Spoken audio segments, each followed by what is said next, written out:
What's going on the Winners Win podcast? It's your boy Loso 2.0, and I have a special guest with me here. Please take the time and introducing yourself. Well, my name is Elizabeth Somboun. I am an American living in Canada right now. I have quite a personal story, but I am the co-owner of a surrogacy agency called Surrogacy. I am a surrogate. And so, yeah, that's kind of what I do and who I am. Yeah. Okay, cool. So you said you're American living in Canada. Where are you from in America? Texas, actually. Texas? Okay, cool. Did your whole family move out there with you to No. So when I was 21, 22, I went through something really traumatic and was just like starting a new life. I thought I met the love of my life. It didn't actually happen to work out that way, but I ended up moving to Canada to be with him and just kind of said goodbye to my family and all of that and kind of like left them behind. And it was kind of hard, but it was probably one of the best decisions in my life because it led me to do surrogacy and led me to do business. So yeah, it worked out all right. Oh, so you took a leap of faith and you went out to Canada. One thing didn't work out, but it opened up a door for something else. So. Yes. And I think that's sort of like the theme in my life. So the family that I left was actually my third family. So when I was a little bit about my background, I was born out of incest and rape. My mom, yeah, so my mom was 16 when it happened. An uncle by marriage had ended up raping her, which then created me. And a few years after that, she met up with this guy that had some drug issues, and he sold me for sex for a year when I was 3.5.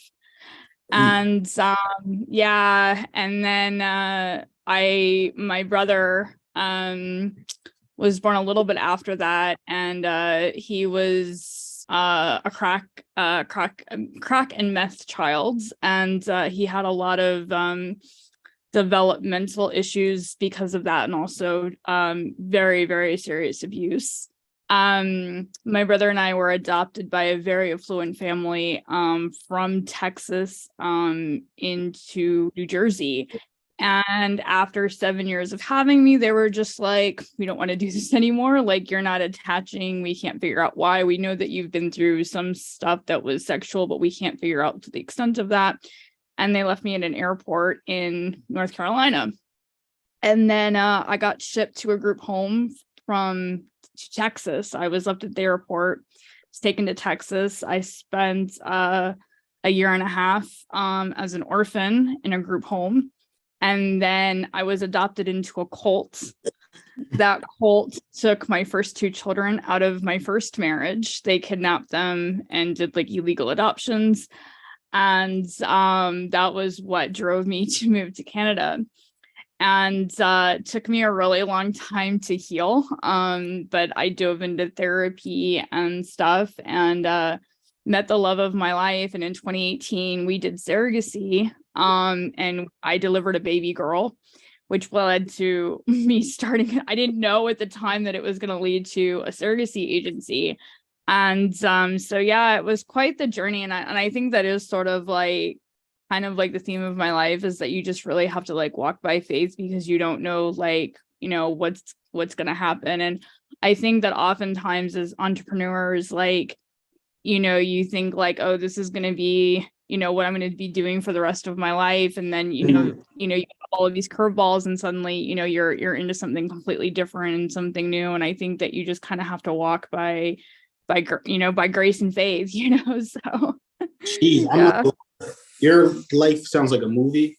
Yeah, I wrote a book actually. It won an award. It won an impact award for 2021 actually. So it was pretty awesome. It's called Elevators of My Life. It's on Amazon. So yeah, it was pretty awesome. You know, just the fact that I've lived through that, you know, and I'm kind of a miracle. You know, I did my entire healing journey, you know, free of drugs. Like I never got into the drug scene, never got into prostitution. which is kind of miraculous in and of itself, because most people that kind of go through that kind of stuff, their stories don't end, Yeah. So as nice yeah. and neat as mine. Most of them have that story of drug addiction. But I think because just seeing, I had friends that had gotten involved in that, and I was just like, you know what, you do your thing, but I'm not touching that. And I'm really thankful that I never experimented with that kind of stuff, because some of my friends that have, they've have prison sentences that they've had to live Mhm. out, and just dealing with the demon of addiction, which is like, I think almost 20 times harder than living with just like normal trauma. Yeah. It's hard enough going through trauma, but then when you add addiction to that, it's a crazy Amplify. ride. Like, nope, I'll skip that. I'll do the healing, but I'm gonna skip that addiction Yeah. part, No, bro. I can't Like, even imagine everything else. That'd be crazy. You had addiction, and I'm like, dang, that's like the only thing left, for real, honestly. Dang, that's crazy. Though. No, that is crazy. Though. I'm not gonna lie. So you're the first person I ever met that had a surrogacy agency. How is that though? Like, how does that work? So you're just okay, a so this surrogate, is a or crazy story. So I had done so I've done surrogacy 5 times, but I've only had one, full delivery, but I've done the whole journey, to start to finish, and I've done it independently. I've done it with some agencies, and so just like this past October, this agency had contacted me, and they're like, wow, like, you're a really good surrogate, like, you have a lot of experience, you fit the parameters, we have an IP. And so me and my IP, like, we really, really hit it off. And there were some, I won't name the agency, but the agency that we're currently using, just there were just some gaps, that they just weren't filling very well. And with my last agency that I used, I know there were gaps as well. And I just kind of woke up one day and I was like, you're kind of, this business guru, like, you already have 2 very successful businesses. Would you like to partner with me and do a surrogacy agency? And I was like, I know this is like really overwhelming. Like, this isn't exactly what you planned. Like, you just wanted a kid out of me. But, this is like, this is a necessity. Like, people need to have, a good surrogacy agency. So he said yes. And then my business mentor, Will Kesselman, an amazing human being. I was like, hey, me and my IP and I, like, we're starting this, surrogacy journey, but we've also decided to open up a surrogacy agency. Would you like to hop on board? And he immediately said yes, because he knows that, like, I have like a really strong work ethic. We've worked on other projects together, and he was like, yes, absolutely. He's like, you have that thing.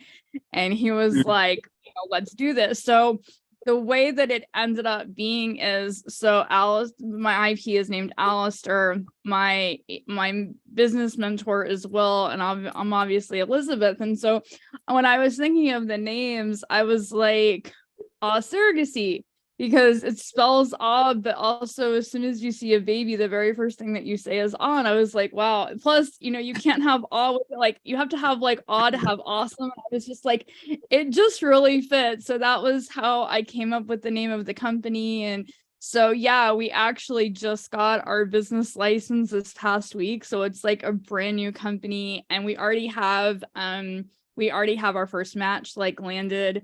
We have 2 IPs coming in. I just interviewed another surrogate tonight. So, I mean, it's already like taking off. Like, in 3 months, we have like an estimated $50,000 coming into the business within 3 months. So it's pretty lucrative, and I think, I'm really passionate about families. I mean, given my past life, like, I think a lot of people would be like, wow, like, she's gone through all of this and still believes in like the gift of family. But I think that kids who are like wanted and know that they're loved from like the very beginning, like, those are the world changers. you know, because studies have shown that, you know, kids who know that they're wanted, you know that they're, you know, cared for and, you know, are really, really desired, you know, they just have that, I don't know, that extra power to just like, you know, accomplish dreams. And I'm telling you, like, the kids that come from surrogacies, like, they are cherished children. Like, you know, they, you know, and I think that it's a little bit different than the adoption scenario because there's a lot of trauma that's attached to adoption. I know that a lot of people don't like look at that very often. Like, people are like, oh yeah, like adoption. But there's a lot of trauma that happens, and I don't think that families really understand the complexities of adoption. You know, adoptees are, you know, 7 times more, you know, have a higher chance of suicide than the average population, you know. We are almost 15 times more likely to end up incarcerated, you know, and or in the system.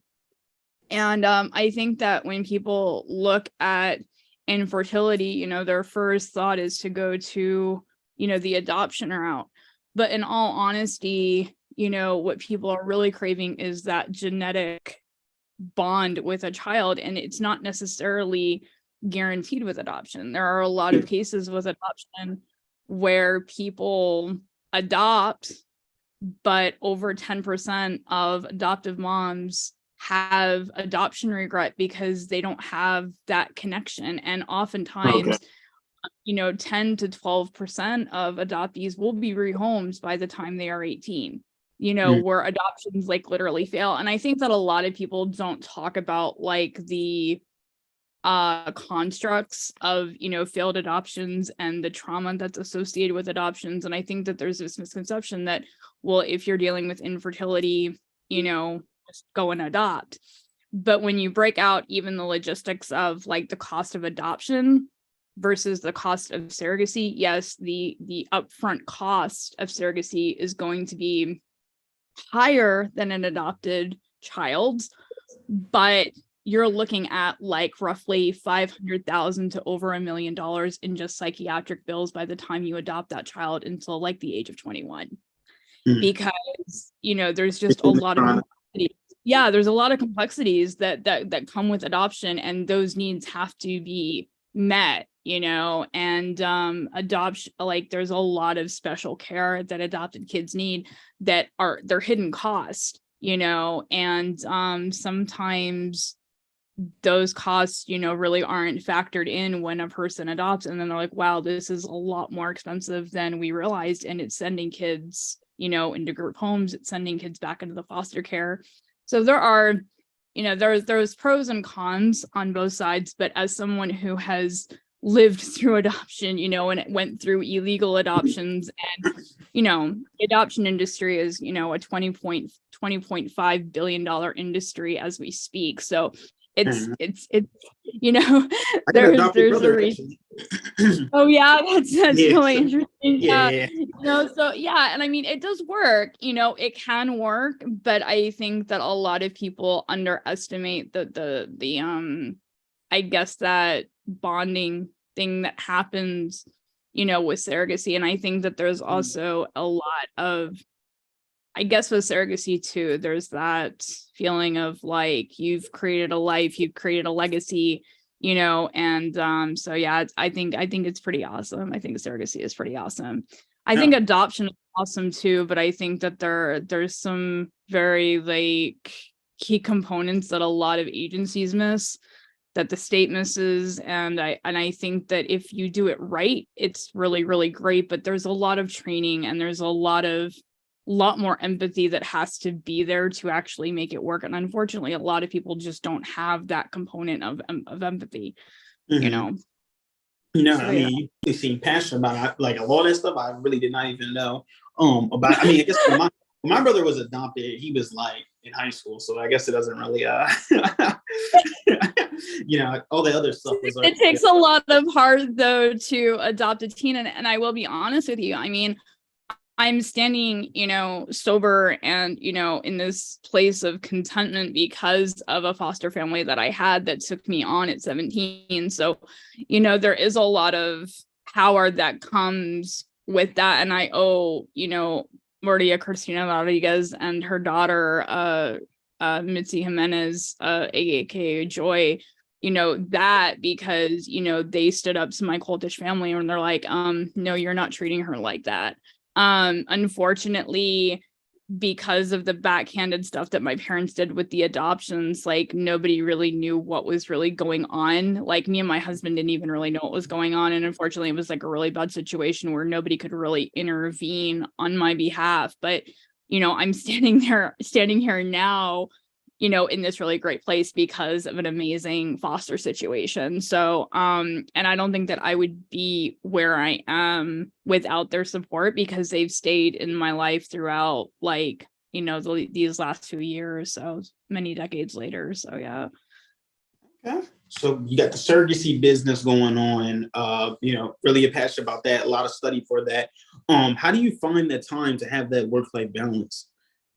Oh gosh, I struggle. Uh, is there such a thing? No, I don't know. Well, I will tell you that on Fridays, like Friday is like my family days. So Fridays is where like I turn off my phone and I just make time to, do like a lunch day with my husband and just like I really have to schedule it in. Is it perfect? No, but nothing in life is perfect. I do the best that I can.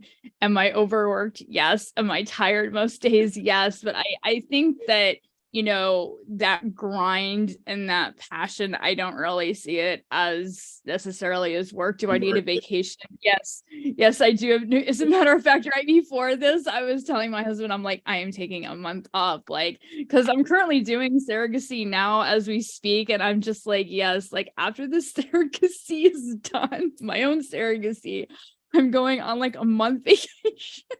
Yeah, it sounds like you need it. I ain't gonna lie. I mean, like, yeah, definitely.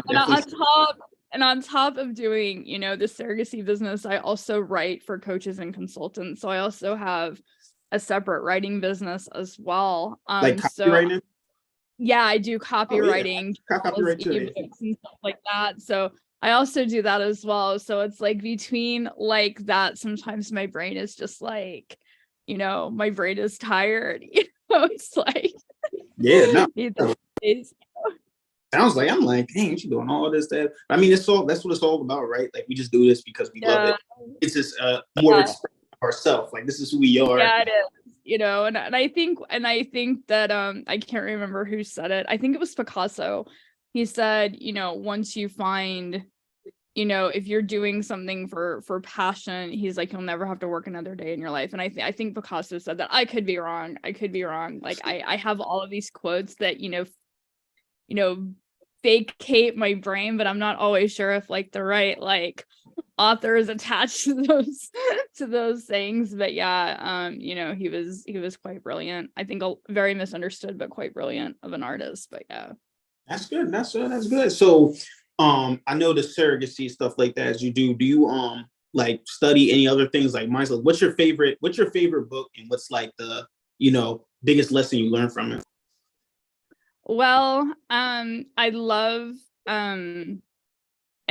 anything that has to relate to the Holocaust, but there's like a reason for that. So when I was going through my healing, I was like, there's no how-to guide to survive sex trafficking at the age of like 3. There's no dummy guides for that yet. I don't, not that there should be. Yeah, that's a good thing. No, that's a good thing. Trying to find, something, for that. But I just typed that I had connections with Holocaust survivors because my childhood pastor, his mentor was Hans Pillay. Hans Pillay was one of the components that he worked with Corrie ten Boom. And he was in her house and he was one of the messengers that was part of the resistance. And so I was thinking back to that because I was thinking about Corey ten Boom and I was thinking about Hans Play, and I was like, wait a second, Holocaust survivors. So I typed in Shoah Foundation, and I came up with all of these. Well, I typed in Holocaust in the YouTube thing, and Steven Spielberg in the 80s did all of these interviews with Holocaust survivors. So me being my perfectionist self, I sat down and I watched like 10,000 hours of these things and I took keys. Well, it was so funny because like my husband came in and he was like, sweetie, he's like, I know what you're trying to do, but he's like, honestly, I don't think this is like very healthy. He's like, he's like, you've been doing this for like 3 months. And I was literally doing this for 3 months straight. Like I would wake up at like 6:30 in the morning. I would like finish at like 8:00. I'd be like, I would be taking notes and I would do the same thing like the next day because there's like hundreds of these interviews and like movies and like I was just like engrossed in this. And so I love Corey ten Boom's The Hiding Place. I love her faith. I love she was such a strong woman of like courage. I love reading Maya Angelou. Like she's one of my other favorites. Like I like people who are like really passionate about standing up for the rights of others, and just having that strong voice of righteousness and passion and empathy. And I'm also like a huge fan of allegories. So I love the book Pilgrim's Progress. Just like, just different things, Lord of the Rings, like things that have like a lot of spiritual meanings. I love taking books apart and being like, oh, this means that I do the same thing with movies. Don't take me to movies, don't take me to art museums, because I will pick out things that nobody else sees. They'd be like, cool.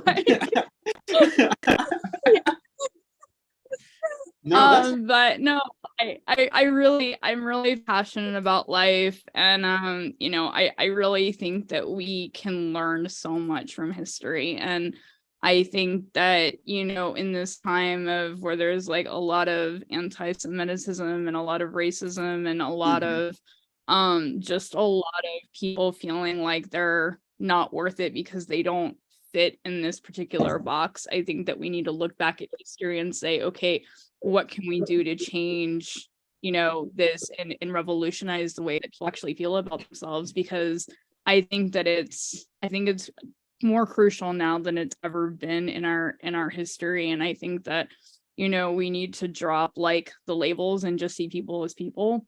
I think that's like a huge thing, because I don't think that anyone should feel like they're above somebody else just because they have a title, or they're born with a certain color of skin, or economics or whatever. I think that we're all people. I think that we need to stand up for this. And I think that we're all into this together, so we should have more empathy and more understanding and just see people where they're at. And I think that we're kind of missing that in today's society.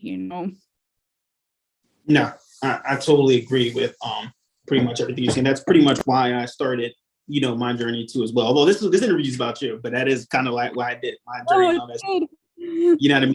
Just a young guy, been through pretty much. I ain't been through all of that stuff, but I've been homeless before. You know what I mean? Been shot at before. Oh my gosh. Brother's been through drugs too and stuff like that. But I just came here and just like I just want to help guys to basically I've been around all that stuff. I've always been the guy that's like, oh, don't mess with him. He's like in school or he's playing basketball. He's just doing his own thing. And then now I just, turned 25 a couple months ago, and I'm just still just on the grind, man, just trying to be the #1 motivational speaker ever. So that's really all I'm trying to do right now. I just posted my first book too. So. I think that it's important because, when you've gone through that kind of stuff, you can go to those places and be like, hey, this doesn't necessarily have to be your life story. And I think that all of us are kind of motivational speakers in our own way, whether it's just at the coffee shop or, we have those stages, I think that all of us have that moment of impact, and we're all just ripples in this huge ocean of life. But it's those ripples that we send out every day of positive energy and and hope and faith that, we don't know who we're saving along the way, and keep going, because, you're very, you're very charismatic, you're very, very personable, and just keep going and pursue that, because there are so many young people that, especially in the United States, that really need that and say, you know what, there's something better for me. And I think if they can see that in a tangible way, it gives them more hope than we can even, comprehend, No. because the reality of it is like, you don't necessarily need to be like the completely like wanted child to make a difference. It's not always about that. It's just that, we're, God can use us no matter where we are, no matter, what our backstory is. Because, kids just need to know that they're loved and that they're wanted, and they're here for a reason, no matter what kind of birth story they have, because it's not where you necessarily begin. It's, who did you, give hope to and faith to along the way, and what does your epitaph say on your gravestone, and what was your eulogy? That's really what matters, right, at the end, and saying like, what is your legacy? And yeah, keep going, because I think that kids and young adults definitely need people like you to stand up for them and to give them a voice through, extreme trauma, especially when it comes to violent trauma. Yeah. No, definitely. I definitely appreciate it. So I know you've been through a lot of stuff in your life. Now, this may be a crazy question, but it's like, how do you pick yourself back up? Like when you're doing that, you know what I mean? Like, there's ups and downs. It's a law of rhythm, right? There's ups and downs, but how do you pick yourself back up? That's a really good question. I think that one of the things that I really had to learn was that nothing is permanent. Like, the sex trafficking, it didn't really have to define me. The stuff that I, being an orphan didn't have to define me, that I can have other identities like separate from that. It's just a matter of striving for something better. I think the other thing that has like really, really helped me is I volunteer a lot. Currently I'm teaching kids in Uganda who are in orphanages, and I think life is hard, and I look at their life and I was like, man, like I haven't really gone through anything, that serious. Puts my life into perspective. And I really think that once you put yourself in a voluntary situation where you're looking at other people that have worse situations, you become extremely thankful. I think in some aspects too, my parents kind of had like their own homeschooling cults, but they also took me to Brazil for 2 years, and I got to live as like a normal Brazilian. Like we didn't live in like a fancy house. We lived in like an average Brazilian house with like the average problems and stuff, and lived not as like, some high Westerners, but actually like living pretty much like, average Brazilian people. Really, really humbled me and gave me a huge appreciation of like a lot of things. You speak Spanish or nah? I'm sorry? You speak Spanish? No, I do speak a little bit of Portuguese. It's not perfect anymore. I can speak enough. I can speak enough to like I can get by, but it sounds a little bit odd to people. But the fact that I haven't spoken it, I haven't lived there in like 30 years. So the fact that wow, that's crazy. I'm not gonna lie, you really don't look younger. Like I can still like say a lot of stuff, but I think my accent has changed a little bit, and certain things I still don't understand. Like I actually have to ask people to repeat some stuff because I just can't remember certain words. So it's like it's there and I can say it, but it's not astute, it's kind of crippled a little bit. Time will do that, and especially because it's not like a very common language in North America. Not too many people know Brazilian Portuguese, especially. It's a little bit rusty, so it's Now, I won't ask you that. I won't ask you to start speaking it. I won't ask you to start doing that on here at all. I was just wondering because I know, like, in some South America countries speak Portuguese, some speak Spanish. Yeah, it's like a mixture. But Portuguese and Yeah. Spanish are kind of close a little Yeah, bit. so the way that the reason that Brazil is the only Portuguese speaking country is because when I believe it was somewhere in the 1800s, Brazil was actually a huge slave market, actually, believe it or not. And by the Portuguese, it was a little bit different from the slave culture even in the States because the slave culture in the States, like there were white people that were kind of abolitionists and stuff.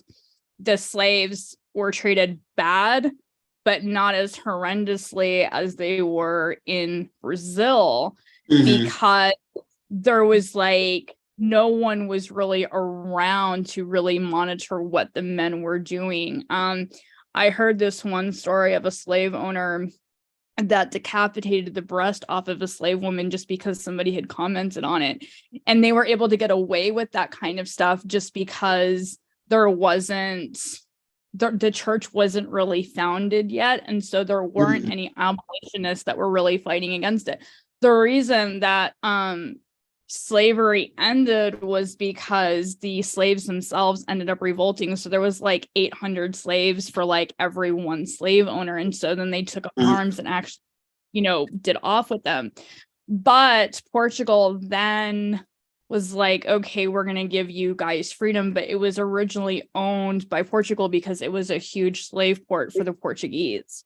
All of the other countries were owned by Spain, which spoke Spanish, but Brazil specifically owned by mainly Portuguese slaveholders, and then they ended up getting their slavery, like their country independence. I believe it was in like a little bit sooner than the United States. I want to say it was like 1600, 1700, but the slave thing was still very prominent. And then once the Catholic Church kind of like was like, no, like abolish it, then they kind of like they couldn't really get away with it anymore because the Pope had said something by that point. But yeah, slavery had gone on for quite some time in some of those countries, and especially in Brazil. But yeah, the United States is a little bit, it's a newer country compared to when Brazil got their independence from Portugal. But as for what date, I can't quite remember. But yeah. And super intelligent, got a lot of good stuff over here to talk about. Really good podcast. If you had to leave the audience with one piece of advice, what would it be? Oh my goodness. Your life is worth fighting for.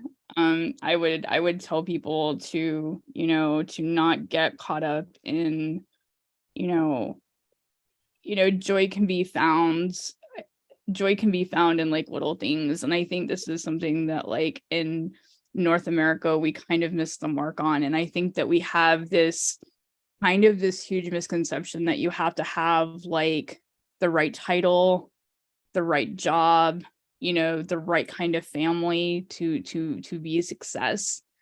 But success is found in such small ways in third world countries, whether it's delivering a huge 20 pounds bag of charcoal that's like stacked to like a mile up on your bike, and they're just delivering it and they're happy about it. It's just doing whatever it is that you're, whether it's out of survival or if it's because you want to make a better life, but whatever you do it with joy, because it's the joy that gives you strength to make it.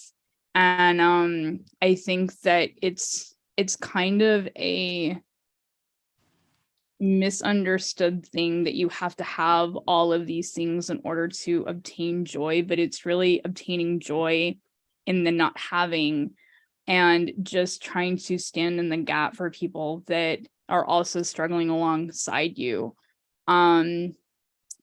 I've seen people that have lost children due to bad water. When I lived in Brazil, there was a funeral a week, and mainly it was because of like bad water. And I would see these people, throw these massive quinceañeras, coming of age parties for people that had just lost siblings, because it was just them standing in the gap and saying, hey, like, we understand, like, we've lost other kids too. And I think that we miss that in North America, that we have to be like, oh, well, I can only do this or that, like, once I get to this level. But it's really just about having joy in the moment and really seeing people where they are. And when we do that, it becomes this, I think, more of an achievement than obtaining, the titles on a door, or, the name tag on a desk plate. I think that it's so much more meaningful to see people, in that presence of joy, and just, being there in the present, and not saying like, oh, I'm too busy, but really taking the time to like see people. I think that's the key to life. Okay. All right. Thank you for those keys. Thank you for everything that you've done on here. If anyone had to reach out to you about surrogacy or anything like that, or just just some words of encouragement, how can they reach out to you? So the best way is through Facebook right now. We're just like, we literally just got the documents for the business this week, like this past week. I mean, it's a brand new agency. So for right now, just through Facebook, which is Elizabeth Somboun, Somboun. You can email me at eslifecoach@yahoo.com. You can WhatsApp me at 548-883-0132. So either one of those would work. And this week we are going to be getting our website done. So I'm super excited about that. And the business license has been registered. It's going to take a couple of weeks before it, like, I think this week it's going to come through. So yeah, it's just super exciting. Just super, super exciting. That's all good stuff. That's all good stuff. Thank you for coming on here. We appreciate having you there. That's pretty much all we have for today. Any closing remarks or anything, or you're all good? No, just thank you so much for having me, and I really appreciate you reaching out to me. This was so nice. Thank you. I know. You were saying like, oh, I don't know if I, and then look, you gave all this good stuff that actually really does connect with the audience and me. So it's like, come on now. I wasn't sure, because like, it's not like this business has been around for like, eons or whatever. Like, it's just starting. But the fact that we already have one match set, two are coming in, I already have surrogates lined up for that. We have $50,000 within the next 3 months coming into the business. That's pretty good for only a 3-month start. Yeah, I think that's amazing. awesome. I think that's exciting. So I just feel like if we bless other people, God has, chances to bless us. And I really do believe in paying it forward. So yeah, it feels kind of surreal that this is my life, but I'm enjoying the ride and enjoying the process. And I think that's the other thing, like, enjoy the process. I think we have this like, oh, this goal and then this, no, it's like, no, take time to, enjoy it, and enjoy those wins, and then pass it forward, pay it forward. Yep. Yes, ma'am. All right. That's really all we have for you guys today, man. Keep killing the day, y'all. Winners win, losers lose. And you guys pray for success like this. See you guys. Oh, thank you so much. Have a great day.